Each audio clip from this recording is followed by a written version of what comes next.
Hello friends, ఈరోజు మరో కొత్త ప్లేస్ని అయితే ఎక్స్ప్లోర్ చేయబోతున్నాము. అది ఏంటో కాదు, మన వైజాగ్లోనే చాలా బ్యూటిఫుల్ వ్యూ పాయింట్స్ కలిగినటువంటి తెన్నేటి పార్క్ని అయితే ఈరోజు మీకు ఎక్స్ప్లోర్ చేయబోతున్నాను. వీడియో అయితే చాలా బాగుంటుంది, ఎండ్ వరకు చూసేయండి. వీడియో నచ్చితే మాత్రం లైక్ అండ్ కామెంట్ చేయడం అస్సలు మర్చిపోవద్దు. ఇంక వీడియోలోకి అయితే మనం అయితే వెళ్ళిపోదాం. మనం వెళ్ళే టైం వచ్చేసరికి మార్నింగ్ 7 o'clock అయితే అవుతుంది. సో ఈ టైంలో అయితే మాత్రం క్రౌడ్ చాలా తక్కువే ఉంటుంది, కానీ వ్యూస్ అయితే మాత్రం అదిరిపోతాయి. అందుకనే ఈ టైంలో వచ్చాను అయితే నేనైతే మాత్రం. ఇక్కడ మనం పార్క్ చేసుకోవడానికి ఎటువంటి ప్రాబ్లం ఉండదు. మనకి ఈ యొక్క తెన్నేటి పార్క్ ఆపోజిట్లోనే పార్కింగ్ ఏరియా అయితే ఉంటుంది. ఈ యొక్క పార్కింగ్ ఏరియా చాలా స్పేస్ అయితే ఉంటుంది, సో ఎటువంటి ఇబ్బంది లేదు. కానీ మనం ఎర్లీ అవర్స్లో రావడం వల్ల సో క్రౌడ్ ఎక్కువ ఉండదని చెప్పేసి మనం అయితే ఈ యొక్క రోడ్డు మీదే మనం అయితే పార్క్ చేసి అయితే లోపలికి అయితే వెళ్ళిపోతున్నాం. మీ యొక్క 4 వీలర్ అయితే మాత్రం కంపల్సరిగా ఈ యొక్క తెన్నేటి పార్క్ ఆపోజిట్లో ఉన్న పార్కింగ్ ఏరియాలోనే పార్క్ చేసుకోండి, అది మాత్రం మర్చిపోకండి. నెక్స్ట్ మనం అయితే ఈ యొక్క ఎంట్రన్స్లోకి అయితే వచ్చేసాం. చూసారా, చాలా అంటే చాలా క్లీన్గా మెయింటైన్ చేస్తున్నారు ఈ యొక్క పార్క్ అంతా కూడా. పిల్లలు తర్వాత నెక్స్ట్ మార్నింగ్ వాకింగ్కి వచ్చే వాళ్ళు అయితే మాత్రం చాలా చాలా ఎంజాయ్ చేస్తున్నారు ఈ యొక్క పార్క్లో. నెక్స్ట్ వచ్చేసరికి ఈ యొక్క పార్కులోని మెయిన్ అట్రాక్షన్గా ఉన్నటువంటి ఈ యొక్క సిప్ని అయితే నేనైతే ఈ యొక్క వీడియోలో అయితే ఎక్స్ప్లోర్ చేశాను. చాలా అంటే చాలా బాగుంటుంది, అది కూడా ఈ యొక్క వీడియోలో చూసేయండి. మీకు కనిపిస్తుంది కదా, ఇదంతా కూడా పార్క్ చాలా గ్రీనరీగా ఉంది. ఇక్కడ ఫొటోస్ అయితే మాత్రం చాలా చాలా బాగా వస్తున్నాయి. తెన్నేటి పార్క్ నుంచి ఈ వ్యూ పాయింట్ అయితే మాత్రం చాలా అంటే చాలా బాగుంటాయి. మీరు వస్తే మాత్రం ఈ యొక్క వ్యూ పాయింట్ని ఎంజాయ్ చేయాలంటే సన్సెట్ టైంలో కానీ సన్రైజ్ టైంలో కానీ ఈ యొక్క వ్యూ పాయింట్కి అయితే వచ్చేసేయండి. మీరైతే మాత్రం చాలా అంటే చాలా ఎంజాయ్ చేస్తారు, అంత బాగుంటుంది. ఈ యొక్క సీ వ్యూ అయితే మాత్రం ఇంకా వేరే లెవెల్ ఉంటుంది ఈ యొక్క తెన్నేటి పార్క్ నుంచి. మీకు కూడా ఈ యొక్క వ్యూ పాయింట్స్ రెండు కూడా ఈ యొక్క వీడియోలో అయితే కవర్ చేశాను. సో మీకు చెప్పినట్టుగానే మీకు కనిపిస్తుంది కదా, ఈ యొక్క స్క్రీన్ వచ్చేసరికి ఇదంతా కూడా ఆడిటోరియం. ఓపెన్గా ఈ యొక్క మ్యాచ్ చూడాలనుకుంటే మాత్రం ఈ యొక్క తెన్నేటి పార్క్ అయితే వచ్చేసేవారు. అంత ఫేమస్ ఇక్కడ తెన్నేటి పార్క్లో ఈ స్క్రీన్ అంతా కూడా. సో దీనికి తోడు ఇప్పుడు మనకి సిప్ కూడా అట్రాక్ట్గా ఈ యొక్క తెన్నేటి పార్క్ని అయితే రమ్మని పిలుస్తుంది. సో అందువల్ల ఎవరైనా సరే ఇప్పుడు తెన్నేటి పార్క్ అనేసరికి మనకి ఒక షిప్పే గుర్తొస్తుంది, అంత బాగా ఫేమస్ అయింది ఈ యొక్క 2019 నుంచి. సో ఆ షిప్ని కూడా మీకైతే పిన్ టు పిన్ అయితే చూపించే ప్రయత్నం అయితే చేశాను. నెక్స్ట్ వచ్చేసరికి ఇక్కడికి వెడ్డింగ్ షూట్స్కి అయితే మాత్రం ఎర్లీ అవర్స్లో వస్తే మాత్రం ఈ యొక్క వ్యూస్ అన్నీ కూడా కవర్ చేయొచ్చు. నెక్స్ట్ క్రౌడ్ కూడా ఉండదు. సో మ్యాక్సిమం ఎవరైనా ఫోటో షూట్స్కి వచ్చే వాళ్ళు అయితే మాత్రం ఈ యొక్క ఎర్లీ అవర్స్లోనే రావడానికి అయితే ప్లాన్ చేసుకోండి. చూసారా, సన్ రైజ్ అయితే అవుతుంది, చాలా అంటే చాలా బాగుంది. ఎవరో వీడియోగ్రాఫర్ కూడా మనకైతే చూస్తున్నారు కదా, మీరంతా కూడా అదంతా క్యాప్చర్ చేస్తున్నారు టైం ల్యాప్స్లో. సో అంత బాగుంటుంది ఈ యొక్క సన్ రైజ్ టైం అయితే మాత్రం. మీరు కూడా పక్కాగా న్యాచురల్ ఎంజాయ్ చేద్దాం అనుకుంటే మాత్రం తెన్నేటి పార్కే ఎర్లీ అవర్స్లో 6 to 7 ఆ టైంలో అయితే వచ్చేసేయండి. ఈ యొక్క సముద్రం అయితే ఇంకా వేరే లెవెల్లో ఉంటుంది. మీకు కనిపిస్తుంది కదా, ఈ యొక్క షిప్ దగ్గరికి అయితే నేనైతే వెళ్ళాను.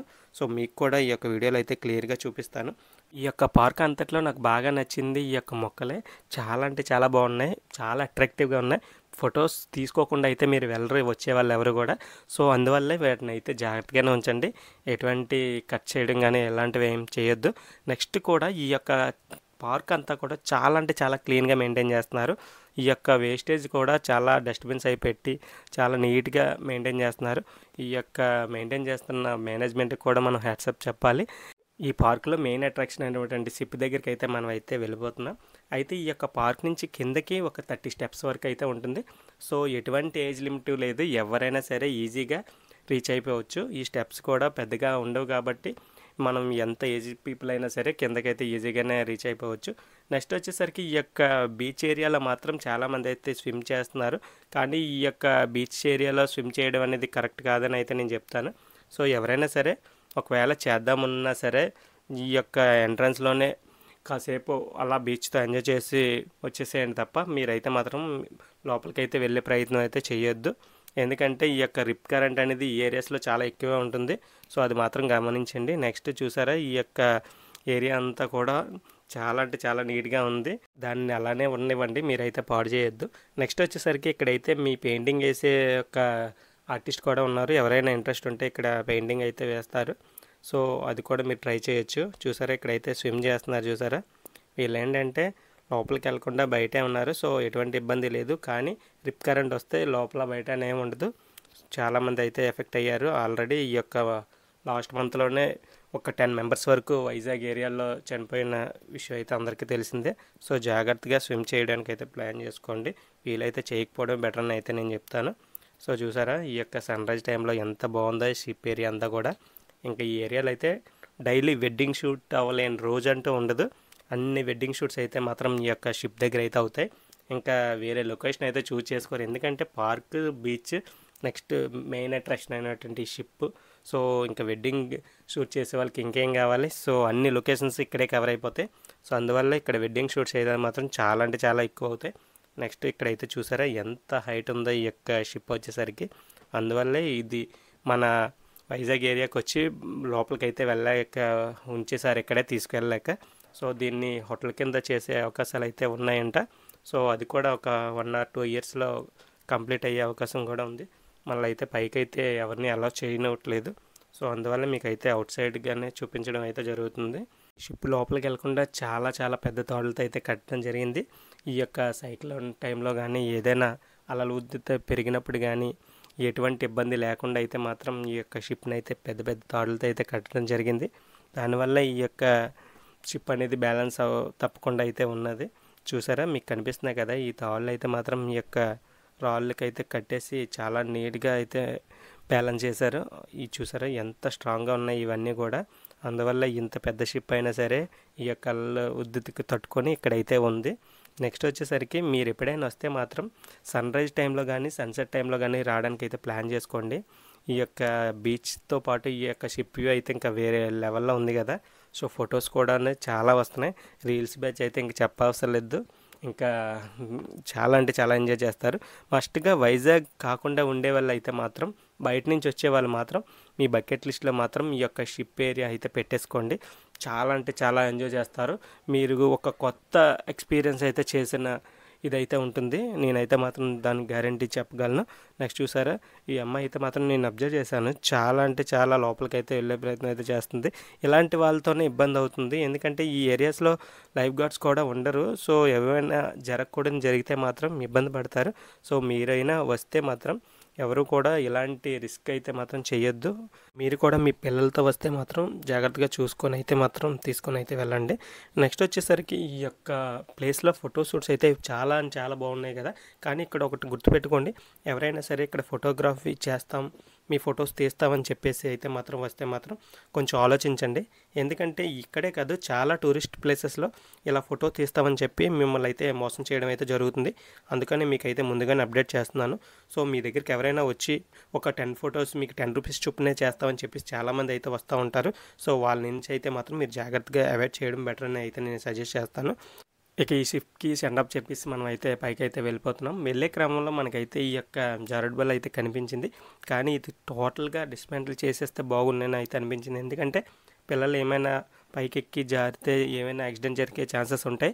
సో ఇక్కడున్న మేనేజ్మెంట్ దానిపై కొంచెం దృష్టిలో పెట్టుకొని దాన్ని డిస్మాంటిల్ చేసేయాలని అయితే నేనైతే రిక్వెస్ట్ చేస్తున్నాను. మిగతా అంతా బాగుంది, కానీ ఒక్క ప్లేస్ అయితే మాత్రం నాకైతే నచ్చలేదు. సో రిమైనింగ్ అంతా చాలా బాగుంది, ఎందుకంటే ఇక్కడ వాటర్ ఫెసిలిటీ కూడా చాలా అంటే చాలా బాగుంది. నెక్స్ట్ ఈ యొక్క వ్యూ చూడడానికి బెంచెస్ కానీ లేకపోతే ఎక్కడైనా ఎటువంటి డస్ట్ లేకుండా ఈ డస్ట్బిన్స్ కూడా అరేంజ్ చేసిన విధానం అయితే మాత్రం చాలా అప్రిషియేట్ చేయొచ్చు.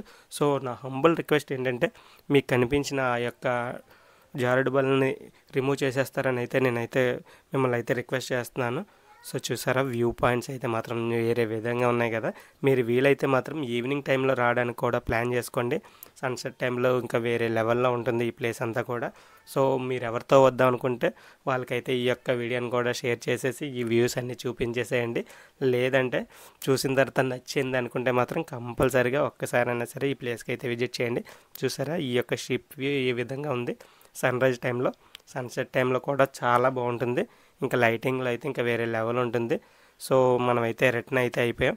ప్రతి చోట కూడా ఈ బెంచెస్ అయితే మాత్రం చాలా అంటే చాలా ఎక్కువే ఉన్నాయి. దానికి తోడు ఈ డస్ట్బిన్స్ కూడా చాలానే ఉన్నాయి. సో మీకు తెలుసు కదా, మీతో పాటు తీసుకొచ్చే ప్లాస్టిక్ని మాత్రం బయట ఎక్కడ పడేయొద్దు.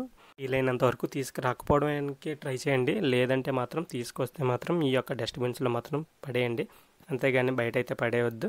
నేను ప్రతి ఒక్క వీడియోలో ఈ యొక్క విషయాన్ని ఎందుకు చెప్తున్నానంటే ప్లాస్టిక్ వల్ల భవిష్యత్తులో అన్ని అనర్థాలు ఉన్నాయి కాబట్టి నేను ప్రతి వీడియోలోనే దీనికోసం అయితే మేజర్గా నేనైతే గుర్తు చేస్తున్నాను. మీకు వీడియో మొదట్లో చూపించిన వ్యూ పాయింట్ ఈ వ్యూ పాయింట్ ఒకటి కాదు, ఇలాంటివి అయితే 2 ఉన్నాయి ఈ యొక్క తెన్నేటి పార్కులో.